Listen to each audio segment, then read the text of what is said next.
How's it going?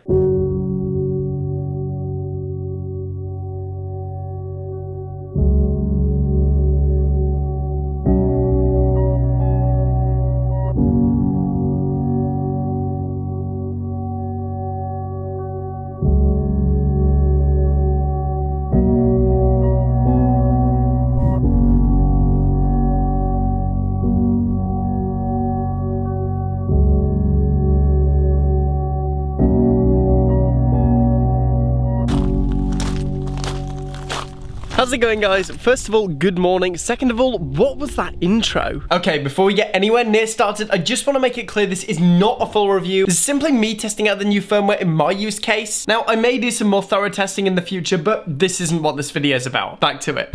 Actually, this lighting, this lighting's kind of janky. Hold on. Okay, I'm back. I went barely anywhere. If you've been watching this channel for a while now, then you may know that I am a GH5 user. This is my main camera, and overall, it's a pretty great camera, but one thing that's always been super underwhelming about the GH5 is the autofocus. It's just never been that good. It wasn't as terrible as I thought it was going to be, but it was never just to that point where I could use it confidently. A few days ago though, Panasonic released a firmware update that supposedly fixed this, and so that intro was shot in 4K 60 FPS, all with autofocus. No manual focus was used, and from that alone, I was really impressed. But it might have been down to the lack of detail from the darkness. I mean, this camera still has a Micro Four Thirds sensor. It's still not terrific in low light. So now we're going to get a bunch of real world daylight tests that I would usually have to manually focus and see if the improvement is real or not.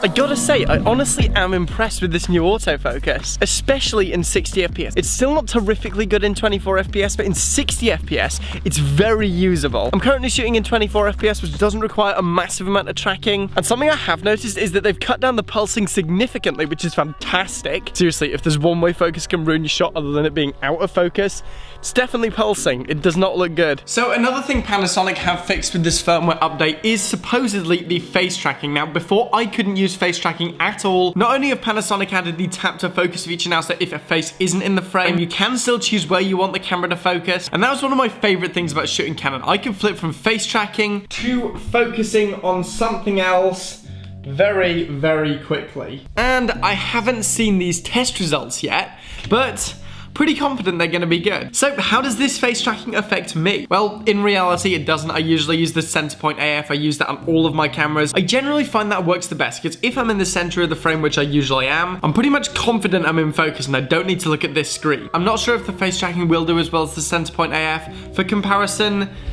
this is the face tracking. I'm just gonna lean in, lean out, do the classic focus testing. And now here is that same test with the center point AF. Now I can drag this around, so if I want to go over here, I can. If I want to go over here, I can. All of this is very doable, and I just find that this works better. Another new addition to the autofocus is that we now get fully continuous autofocus, so no matter whether you're filming or not, the autofocus will be going. Perfect timing. Time for some coffee. Again, no manual focus.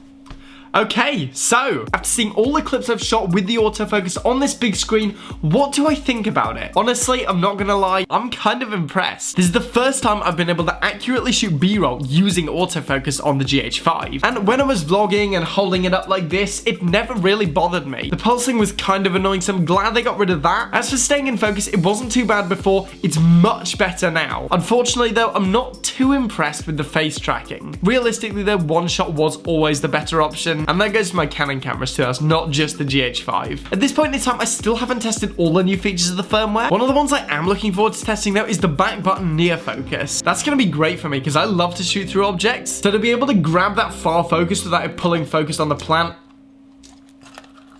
is it gonna be really nice. Alright guys, so I know this was just a quick one today, but on Monday I have a phone collab coming with the one and only Dr. D. Make sure to catch that one. Seriously, it was fun. Alright guys, but for now though, thank you for watching. Remember to like the video if you want to see more content like this and smash that subscribe button. I'm done for now, and I will see you guys in the next one. I'm certainly enjoying this new setup. We got the light, we got the chair, we got the Manfrotto Pixie on the desk, we got the autofocus. It's much easier than the usual setup where I have to turn on all the lights and position this and set up my big tripod with the broken mount here. It comes off so easily, it's not even funny. And then you have to spend ages poking it back on. I have to put my camera on my tripod upside down. Seeing as it's Black Friday, I am going to check the deals on new fluid heads now. Yes, this one's 50 quid. Manfrotto B3 Live fluid head.